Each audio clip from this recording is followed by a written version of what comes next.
आज चाललो होतो आम्ही ठाण्याला इंटरव्ह्यूला. ओमकारच्या सोबत बोललो बघू ती याची इंटरव्ह्यू कशी काय. बसलो ट्रेनमध्ये कल्याणला चाललो. तिथेच वाकोला दाखवायला लागला. याला करायचं काय आता याला. टी शर्ट बघून इंटरव्ह्यू जात आहे. आता तुम्ही सांगले आम्ही ठाण्याला पोचलो. तिथे लोकमान्य टिळकनगरची बसची वाट बघत बसलो. बस पण आली. बसमध्ये बसला होता ओम्या पुरं. तो ज्येष्ठ नागरिकांचा सीट होता, घेतला त्याला परत मागं. माझं थोरा मी तिथं चारा साफ केला. बोललो जाऊ दे जरा याच्या इंटरव्ह्यूसोबत. तिथं गेलो होतो ऑफिसमध्ये वाट बघत बसलो. तर लिफ्ट काही खाली येत नव्हती. मग लिफ्टची वाट बघत बसलो आणि तिथं थोडा टाईमपास केला. सगळी पोरा इंटरव्ह्यूचं काही वाचत नाही मोबाईलमध्ये. मी कसं तरी बोलून घेतला पुस्तक बहिणी हातात घेतला, वाचायला लागला. बोललो करू थोडा अभ्यास इंटरव्ह्यूला जायचे केला.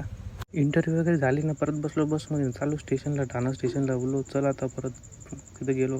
जाम भूक लागली होती. बोललो बर्गर खायला घालील तर बाईन तिथंच मला मंचुरियन खायला घातलं ना, आणला तसं. मला बोलतो जाम कसा तरी झाला आहे, कधी ट्रेन येते. ट्रेनची वाट बघता बघता तिथं थकलो. फायनली ट्रेनमध्ये बसलो आणि एवढा गुद मारल्यासारखा झालता. तर ओम्या बोलतो आता काही खरं नाही आपली. तेवढ्यात मागचा पोरा असा बघत होता. तर तसं काय त्याचं शूटिंग करीत होतो आम्ही. फायनली कसा बिसा आम्ही आलो कल्याणला. चालत होतो तिथं. तर चालता आम्हाला एक ओम्याचा फ्युचर दिसला तिथं. बघितला त्याचं फ्युचर. ते त्याचं त्याला ना मलाच माहिती आहे काय तो. इकोमध्ये बसलो ना भाई, असा झोपला होता इकोमध्ये. तसा काय म्हणजे सराय बाहेर व्हायलाच गेला तर असा झोप लागली होती भाईला. तसाच लागलो आता आम्ही आमच्या रोडला घरी जायला. बोलतो असं वातावरण मला जाम आवडतं आहे. बोलतो या गावाकडचं वातावरण, गाव त्या गाव. बोलतो पोरा खेळायला गेलात का बघतो आणि तर जातो घरी. गावात पोचलो ना भाई. बोलतो आता इंटरव्ह्यूमध्ये पास होईल का त्या माहीत नाही. आता बोलतो मेंढी बकरी घेतो त्यांना वळायला जातो आणि तिकडे IPS होता. अशी त्याची भाषा. टी शर्ट कोणी जात आहे का इंटरव्ह्यूला.